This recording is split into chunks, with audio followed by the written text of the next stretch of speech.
ప్రస్తుతం ఉన్న పరిస్థితుల్లో తెలుగుదేశం పార్టీ క్యాడర్ ప్రతి విషయాన్ని చాలా సున్నితంగా గమనిస్తుంది. నాయకుల ప్రవర్తనను, ప్రభుత్వ పనితీరును అన్ని గమనిస్తూ సోషల్ మీడియాలో కామెంట్స్ చేస్తుంది. ఇప్పుడు పార్టీలో జరిగిన ఓ పరిణామాన్ని తెలుగుదేశం పార్టీ క్యాడర్ చాలా సీరియస్ గా తీసుకుంది. అదే ఏపీ ఫైబర్ నెట్ చైర్మన్ గా ఉన్న జీవీ రెడ్డి పార్టీకి ఆ పదవికి రాజీనామా చేయడాన్ని టీడీపీ క్యాడర్ జీర్ణించుకోలేకపోతుంది. ఇక ఐఏఎస్ అధికారి కోసం తన రాజకీయ జీవితాన్ని పణంగా పెట్టిన జీవీ రెడ్డిని ఆకాశానికి ఎత్తేస్తోంది టీడీపీ క్యాడర్. సాధారణంగా ఎవరైనా పార్టీ నుంచి వెళ్లిపోతే పెద్దగా ఏ పార్టీ క్యాడర్ పట్టించుకునే ప్రయత్నం చేయదు. కానీ జీవీ రెడ్డి విషయంలో మాత్రం ఇది కాస్త భిన్నంగా కనబడుతోంది.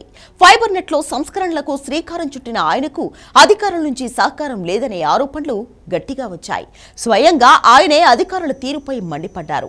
అయితే అధికారుల విషయంలో రాష్ట్ర ప్రభుత్వం చూసి చూడనట్లు వ్యవహరించడంతో జీవీ రెడ్డి అవమాన భారంతో ఆత్మ గౌరవాన్ని చంపుకోలేక పార్టీకి రాజీనామా చేస్తూ నిర్ణయం తీసుకున్నారు.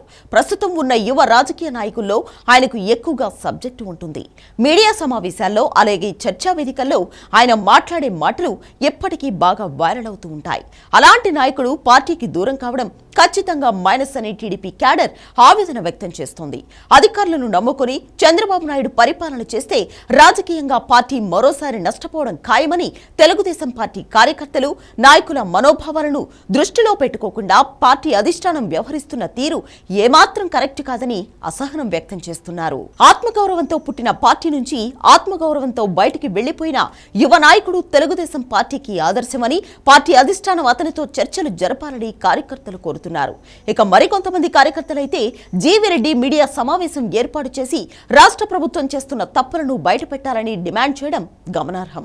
ఇక ఫైబర్ నెట్ చైర్మన్ పదవికి జీవీ రెడ్డి చేసిన రాజీనామాకు ప్రభుత్వం ఆమోదం తెలిపింది. మరోవైపు ఫైబర్ నెట్ లో వివాదంపై సీఎం వద్దకు నివేదిక చేరింది. Fibre net MD Dinesh Kumar ను బదిలీ చేస్తూ నిర్ణయం తీసుకుంది. దినేష్ కుమార్ కు జీఐడీకి రిపోర్ట్ చేయాలని ఆదేశాలు ఇచ్చింది ప్రభుత్వం.